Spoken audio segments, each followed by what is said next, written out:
Bienvenidos chicos a este curso de Python intermedio. Estamos trabajando en la unidad 1 del módulo 2 y vamos a ver ahora 9 operadores de álgebra relacional.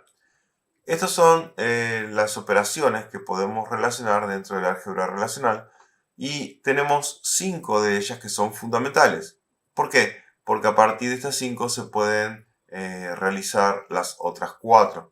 Bien, que son unión, diferencia, producto, selección y proyección. Las vamos a ver con un ejemplo cada una en orden y tratemos de fijar este conocimiento. Cualquier duda lo podemos conversar durante la clase. Muchos de estas ideas uno ya las tiene incorporadas, ¿no? Una unión, ¿sí? La operación de unión nos va a permitir, a partir de dos tablas, obtener una tabla que tenga los contenidos de las dos tablas que tenía. Aquí hay que tener mucho cuidado porque las tablas tienen que tener no solamente las mismas columnas, sino no va a haber una inconsistencia en la unión, sino que el tipo de dato de la columna tiene que ser el mismo. Por ejemplo, si en sueldo alguien puso que en esta tabla son enteros y en esta tabla son strings, ahí voy a tener un problema en la unión, ¿sí? Porque tienen que tener el mismo tipo de dato, los atributos de las tablas.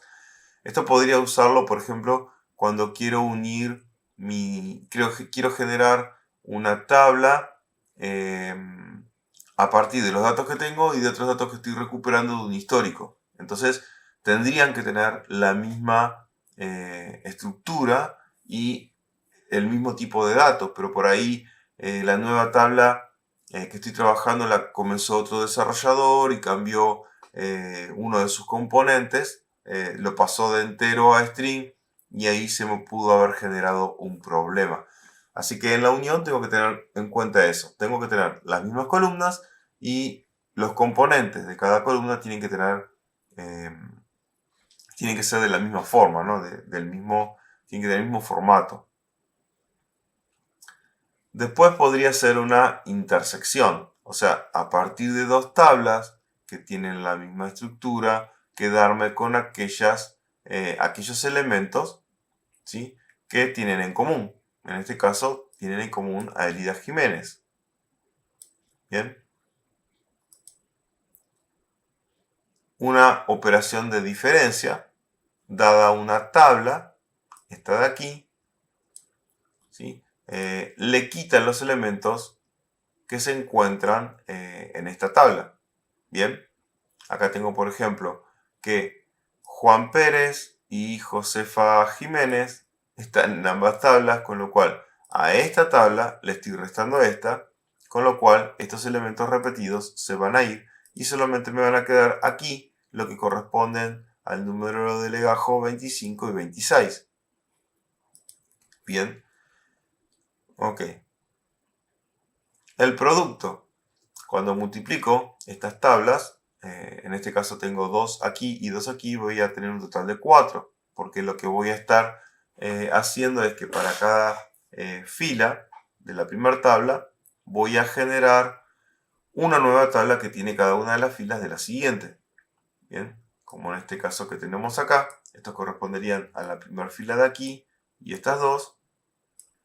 Y las últimas dos filas de acá serían esta y la combinación de estas dos. ¿Ok? Eso sería el producto. Después tengo la operación de select.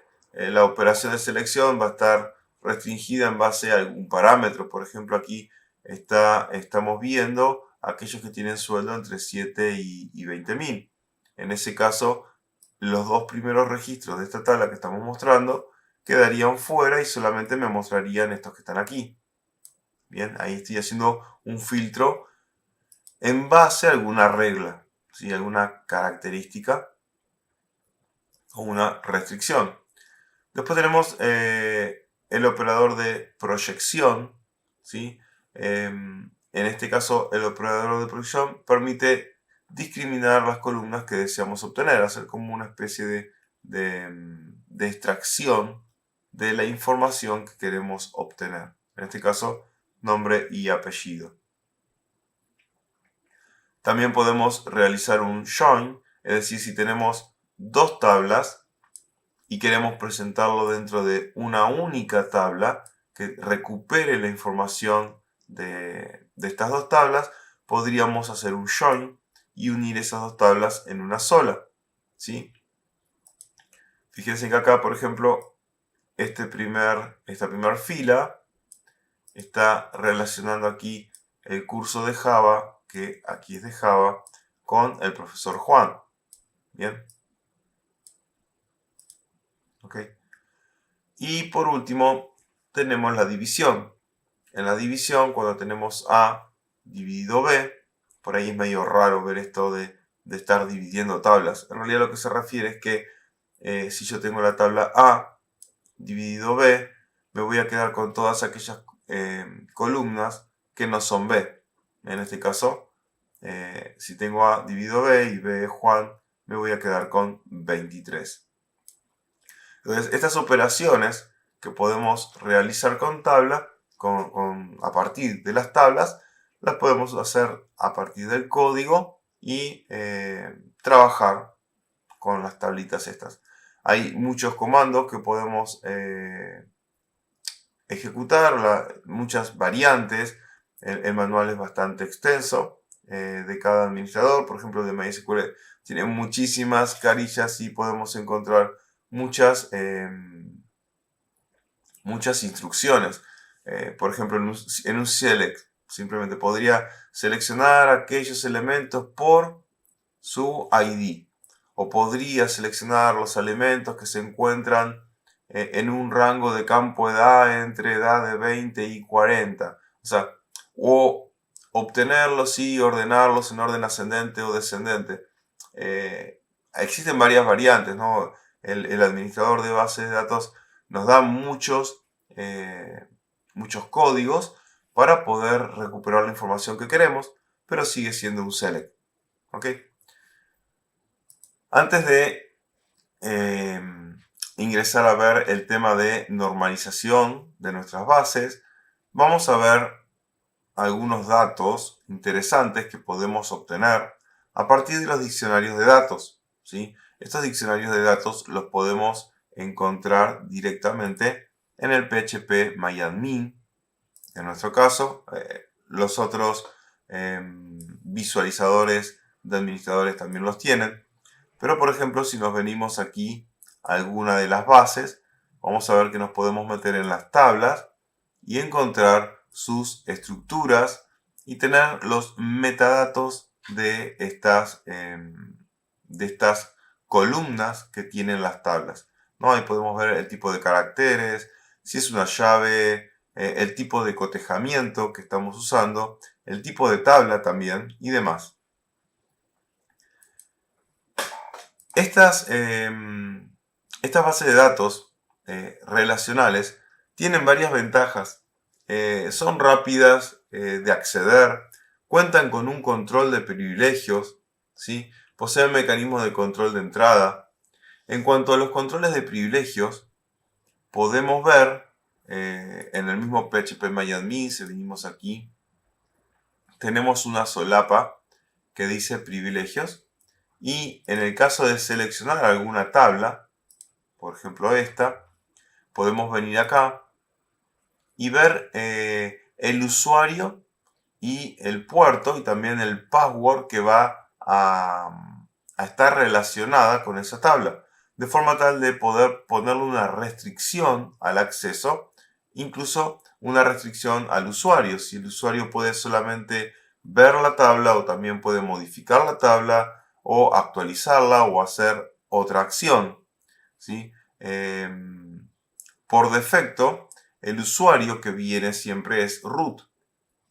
Root es el usuario administrador de todas las bases, a no ser que yo venga aquí, o sea, pueda borrar a root y venga acá y diga, bueno, vamos a agregar otro usuario, ¿sí?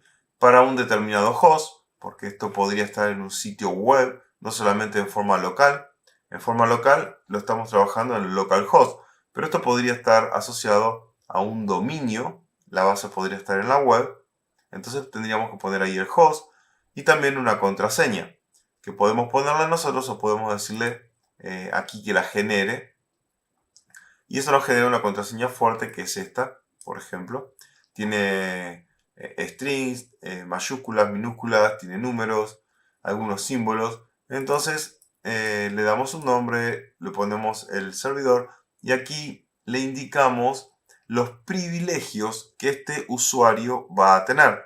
Siempre tratando de darle los mínimos privilegios necesarios que el usuario necesita. Si somos nosotros que vamos a administrar esta base, por ahí nos damos todos los permisos, pero si, por ejemplo, vamos a permitir que una persona cargue información desde la web, tenemos que hacer ciertas modificaciones, no solamente desde este punto de vista de los permisos aquí, sino también en los permisos sobre los archivos a los que puede acceder desde el servidor, y eso ya sería un poquito más complejo. Bien, vamos a frenar aquí y nos vamos a meter con el tema de la normalización de las bases. Ustedes ya pueden comenzar a restringir o cambiar los usuarios dentro de sus tablas.